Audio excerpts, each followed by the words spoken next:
Turbiàs, any 1198. A finals del segle XII, al cor d'una vall envoltada per turons coberts de roures i avets blaus, una espessa boira tapava tot el poble de Turbiàs. Un assentament medieval de cases baixes, construïdes amb entramats de fusta i murs de fang endurits pel sol. Els sostres de palla es deformaven i s'inclinaven com si estiguessin cansats, i de moltes xemeneies sortia un fum gris que feia olor de llenya humida de les branques que els habitants del poble trobaven per la vall.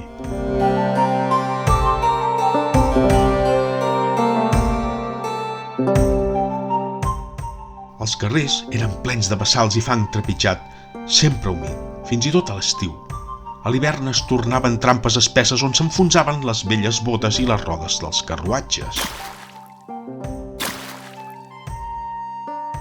Als vorals, gallines velles furgaven entre restes de palla i els nens corrien amb les galtes vermelles i els pantalons de pana sempre bruts. Tots portaven pedaços cosits als genolls.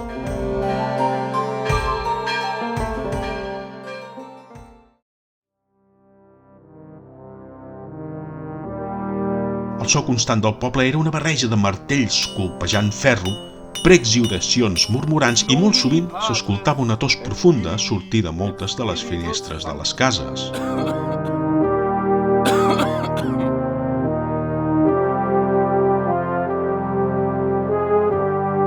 Els habitants de Turbiàs vivien en una por permanent, la de la pesta blanca, coneguda com la tuberculosi i que s'havia instal·lat al poble feia poc temps. Es propagava ràpidament i era molt comú sobretot en aquelles vivendes insalubres i mal ventilades. Una malaltia lenta, silenciosa, que apagava els cossos a poc. Els malalts s'aprimaven molt, la seva pell es tornava pàl·lida com la cera i la seva respiració sonava buida, com si els pulmons s'omplissin de pols. Molts creien que era un càstig diví, uns altres creien que allò era una maledicció nigromàntica antiga.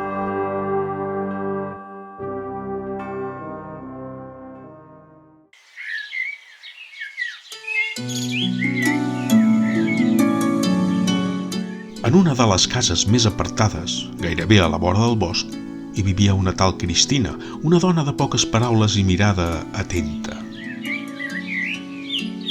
No era metge ni clèriga, però era una gran coneixedora de les plantes medicinals com altres coneixien les oracions.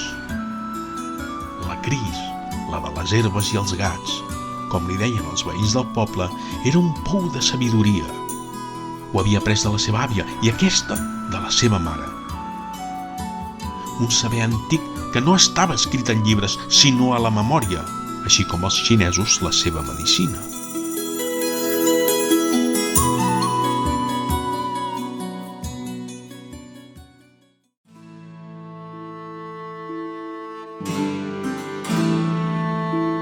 Quan clarejava i la boira decidia marxar del poble, la Cris s'internava al bosc amb un cistell de vímet.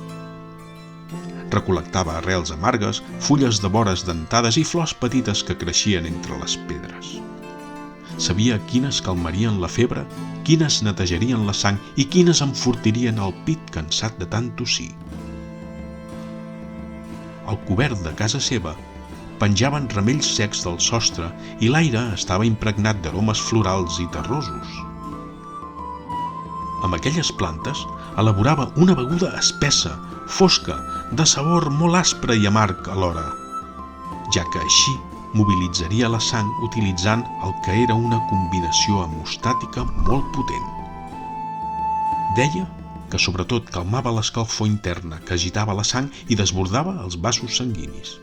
Era una formulació antiga generada a partir de pols i centres de diversos ingredients com el ruibarbre, el card cordidor, fulles de gardènia, cacumen biotae o arbre de la vida i algunes plantes més que només ella sabia.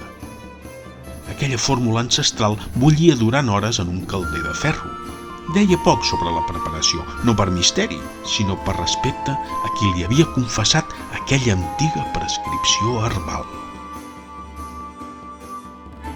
Quan vaig per la vall, solia murmurar, escolto les plantes, perquè moltes d'elles parlen.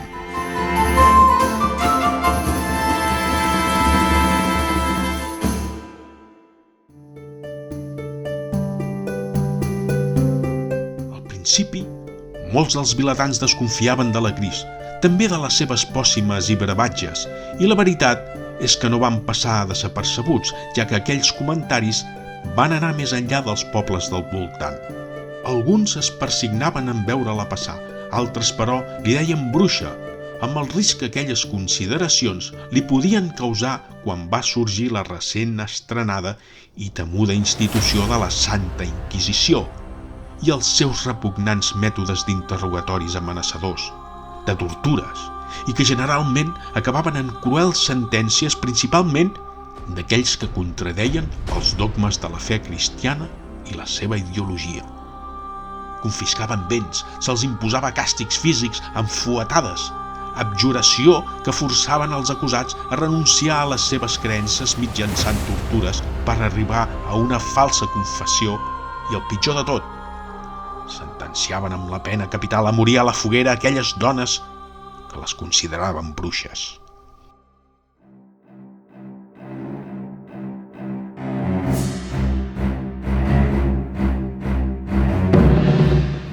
Un dia va aparèixer un genet amb una capa negra i una creu brodada de color vermell.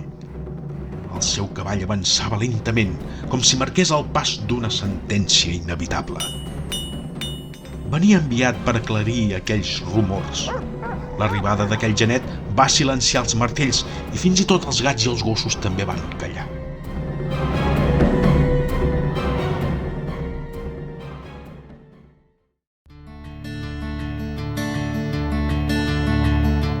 Però alguns dels veïns sí que estimaven i confiaven en la Cris, i aquells que li feien costat lluitaven contra els que li volien mal.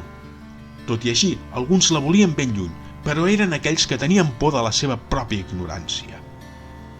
Com deia el filòsof cordobès Averroes, del sobrenom El Comentador, la ignorància porta a la por porta a l'odi i l'odi porta a la violència.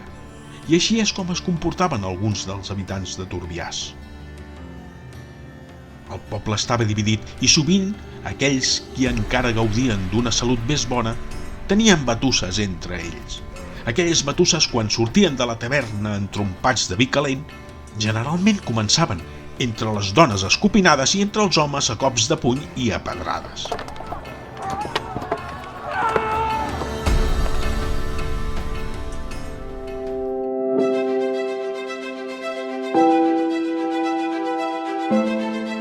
Però aquelles xafarderies i llengües d'escorpí van començar a callar quan els primers malalts van començar a millorar, quan les tosses es van anar suavitzant i els cossos van recuperar una mica de força i color. Va ser aleshores quan la por va canviar de forma. Començava a minvar una mica el terror de la pesta blanca i alguns s'abraçaven amb esperança tremolosa. Ara sí, tots volien anar a veure la Cris, i cada tarda una fila silenciosa es formava davant de casa seva. Mares amb fills pàl·lids, ancians recolzats amb bastons, homes joves amb els ulls enfonsats i molts d'aquells que un dia mal parlaven d'ella. La Cris no cobrava monedes, acceptava pa, llenya o simplement un gràcies dit amb veu trencada.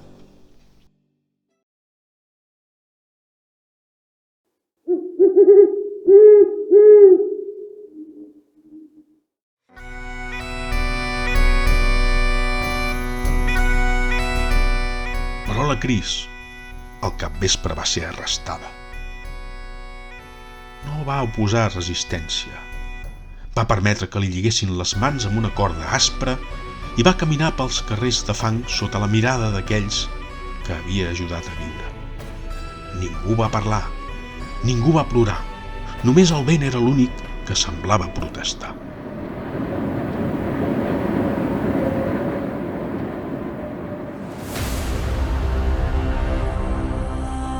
El judici va tenir lloc a la vella església de pedra de Santa Victòria de Turbiàs, on l'aire era fred fins i tot a l'estiu. Davant l'altar, la Cris estava dreta amb l'expressió postural com cansada, però amb els ulls serens mirant el terra humit de la vella església. En rigorós silenci, davant seu, l'inquisidor llegia càrrecs escrits en llatí i traduïts amb duresa. Se la jutja per dur a terme pràctiques herètiques, ús de sabers pagans, curacions sense benedicció divina, sospita de pacte amb forces naturals no consagrades, va dir amb veu ferma. Els testimonis van ser enumerats un per un. Alguns tremolaven en parlar, altres no gosaven ni mirar al tribunal, però una cosa inesperada va començar a passar. No parlaven contra ella, sinó tot el contrari. Una mare va explicar com el seu fill va deixar de tossir sang. Un vell va ensenyar les seves mans que ja no tremolaven i un ferrer va confessar que tornava a respirar sense dolor. L'inquisidor es va inquietar. Allò no era un judici comú. Els testimonis ja començaven a parlar sense por i les declaracions eren totes de gratitud. Les plantes infusionades que la Cris recomana són curatives, comentaven tots i cada un dels testimonis. El prior del tribunal va colpejar la taula amb força. La curació prové de Déu, no de les plantes, va cridar. Digueu-nos, dona, d'on ve el vostre poder?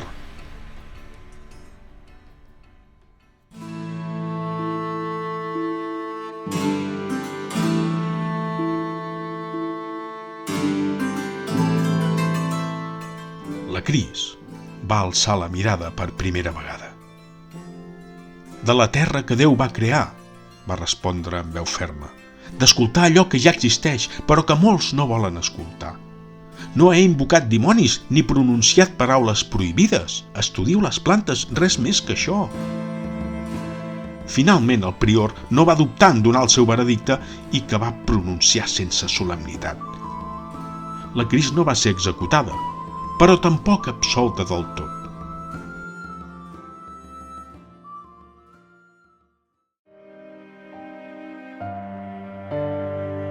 Serà desterrada, tindrà que marxar molt més enllà d'aquests turons.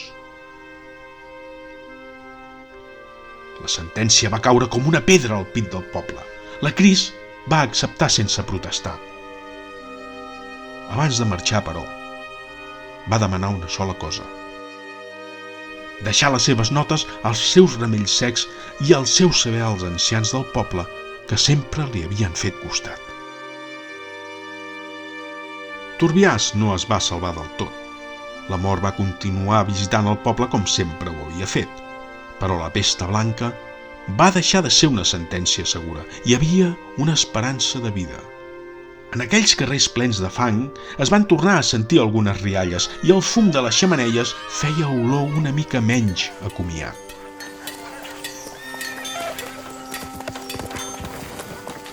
Diuen que la Cris va desaparèixer al bosc com si mai no hagués existit. Però encara avui, a Turbiàs, quan algú cau malalt, les àvies del poble se'n recorden d'ella i que busquen les plantes medicinals d'aquells boscos i arrels de la terra que temps enrere va oferir cura als qui van aprendre a escoltar-la.